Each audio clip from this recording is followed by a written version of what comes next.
Tahu gimana cinta Rasulullah kepada kita? Salah satu di antara cinta Rasulullah kepada kita yang gak bisa digantikan oleh siapapun, termasuk oleh orang tua kita. Ayah ibu kita gak bisa mencintai kita seperti cinta Rasulullah. Pasangan kita yang katanya sehidup semati gak bisa mencintai kita seperti cintanya Rasulullah. Gimana cintanya Rasulullah? Nanti di padang mahsyar Allah Subhanahu wa taala berfirman, "Yauma yafirrul mar'u min akhihi wa ummihi wa abihi wa sahibatihi wa banihi likulli imri'in minhum yawma idzin sya'nun yughni." Hari ketika seorang ayah lari dari anaknya, seorang suami lari dari istrinya, istri lari dari suaminya, anak lari dari orang tuanya, pasangan lari dari pasangannya, sahabat lari dari sahabatnya. Likulli imri'in yauma idzin, pada hari itu semua orang sya'nun yughni, sibuk ngurus diri sendiri, kecuali satu orang.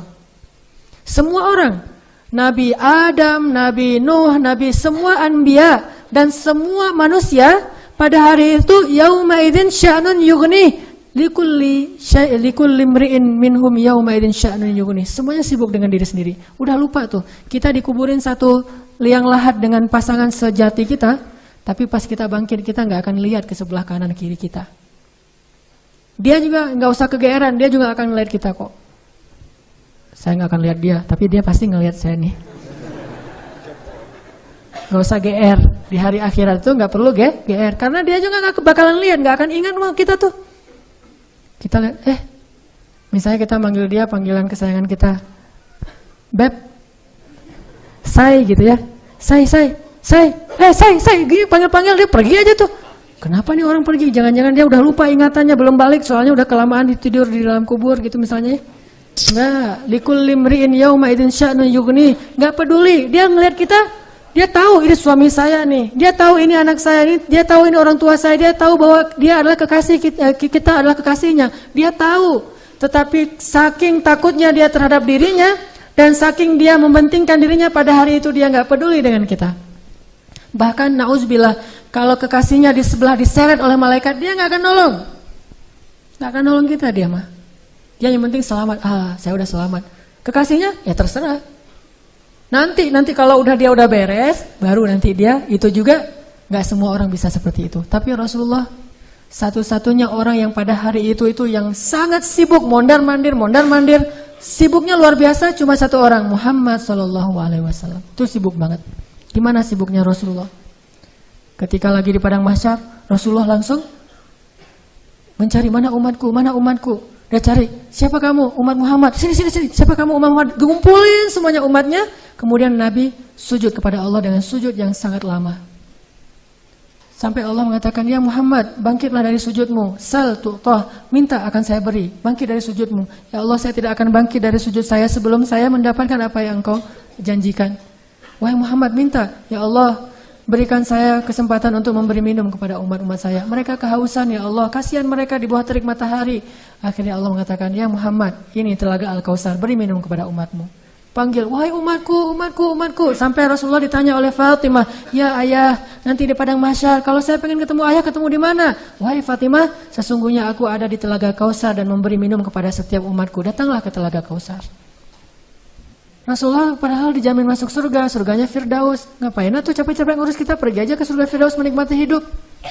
Tapi beliau nggak rela, ditampakkan ke hadapan beliau, ini Firdaus, ini surgamu wahai Muhammad. Nabi Muhammad nggak akan tersenyum sedikit pun. Beliau nanya, umatku di mana ya Allah? Ini Firdaus, umatku di mana ya Allah? Mereka di padang mahsyar, langsung balik lagi keluar dari surga coba.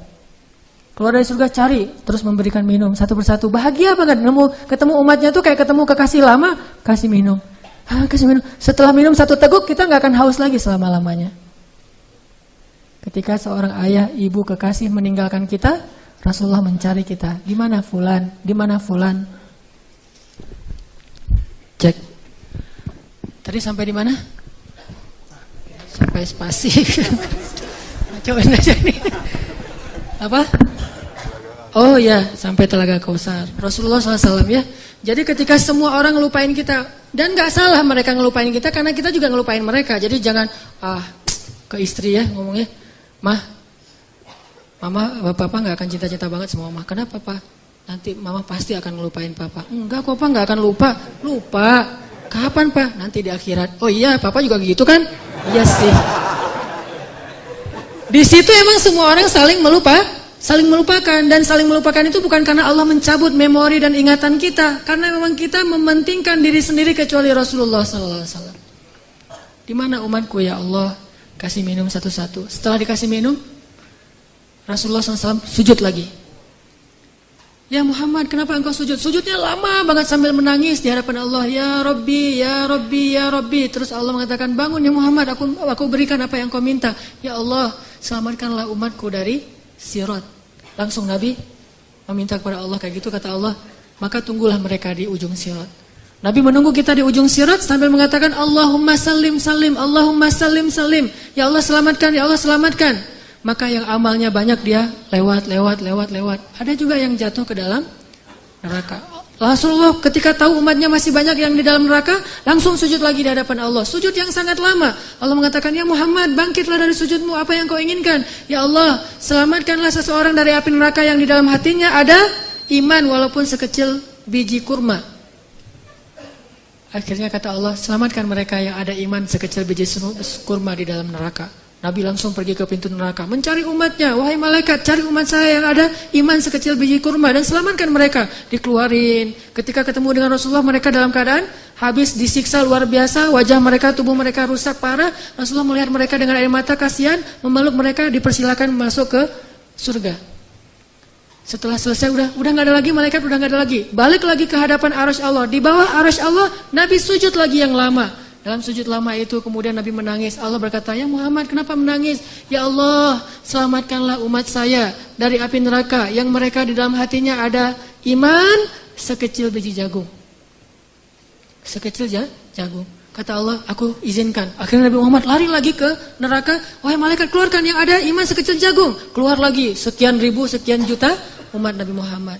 Udah selesai semua, udah nggak ada sisa. Balik lagi di bawah arasy Allah. Sujud lagi yang lama, nangis lagi sepanjang waktu yang cukup lama. Sampai Allah bertanya, ya Muhammad, bangkit. Apa yang kau inginkan ya Allah? Keluarkanlah umatku yang di dalam neraka, yang di dalam hatinya ada iman sekecil biji sawi, zarrah. Kata Allah, aku izinkan. Lari lagi ke neraka, selamatin lagi. Balik lagi, sujud lagi, ya Allah. Kata Allah, ya Muhammad, apa lagi ya Muhammad? Bukankah aku sudah menyelamatkan banyak dari umatmu? Ya Allah, demi kasih sayang yang engkau miliki, selamatkanlah umatku yang mereka tidak punya amal kecuali hanya mengatakan la ilaha illallah. Kata Allah, aku izinkan. Nabi Muhammad kemudian lari ke neraka, menyelamatkan kita dengan seizin Allah. Makanya Nabi mengatakan, katakan la ilaha illallah, baru aku bisa menyelamatkan kalian. Ketika ketika pamannya mau meninggal, apa kata Nabi?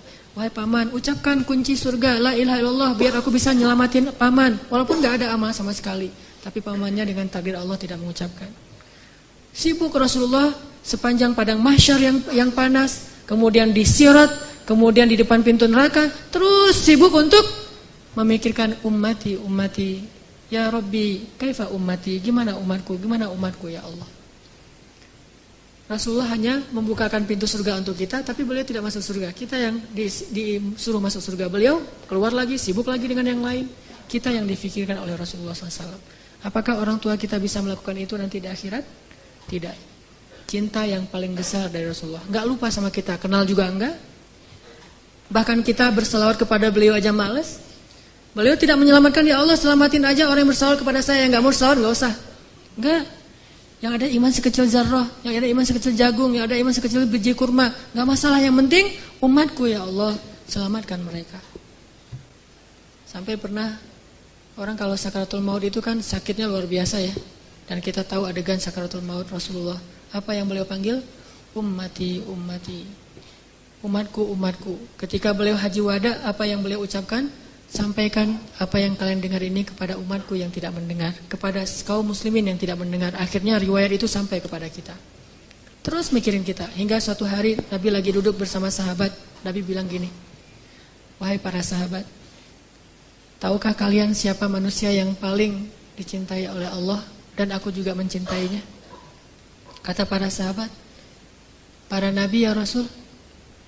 Kata Rasul, Kalau para nabi wajar dicintai oleh Allah, mereka itu adalah utusan-utusan Allah.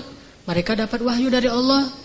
Mereka langsung berbicara dengan Allah seperti Musa, wajar dicintai oleh Allah. Tapi bukan itu maksud saya. Oh, kalau gitu para sahabat-sahabat Nabi seperti kami ya Rasul.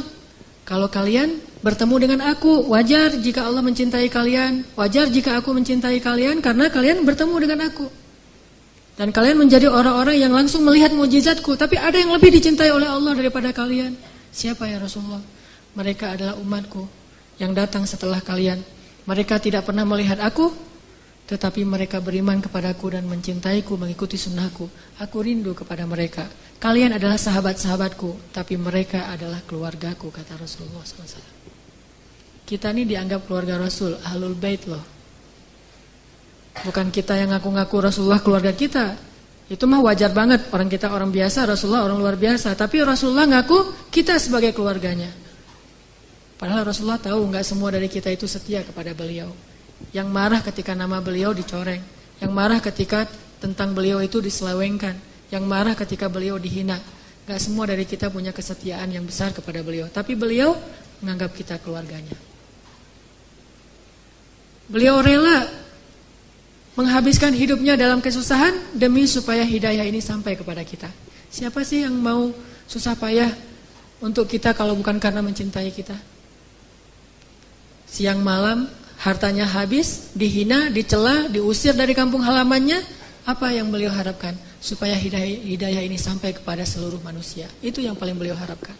Sampai pernah Rasulullah lagi duduk lewat orang Bani Israel lagi menggotong jenazah gitu. Rasulullah nangis. Lalu para sahabat bertanya, ya Rasulullah, kenapa engkau menangis? Kan yang meninggal itu bukan muslim tapi Bani Israel. Kata Rasulullah, saya menangis karena saya belum sempat mendakwahi dia sehingga dia mati dalam keadaan kufur. Saking cintanya Rasulullah kepada umatnya. Dan bahkan dengan seizin Allah, Rasulullah SAW sering berdoa untuk kita. Di antara doa-doa yang sering beliau ucapkan di malam hari ketika beliau tahajud. Beliau kalau tahajud itu bukan ngedoain diri sendiri, Allah masukkan saya ke surga, bukan. Justru itu Allah menjaminkan itu kepada beliau karena beliau sering mendoakan kita. Ya Allah umatku di Palestina, ya Allah umatku di Syam, ya Allah umatku di Yaman dan yang mengikuti arah Yaman dan seterusnya sampai ke kita. Semuanya didoakan di dalam solat malamnya Rasulullah SAW. Sehingga akhirnya hidayah ini sampai kepada kita. Ini baru Rasulullah, belum lagi cinta Allah kepada kita.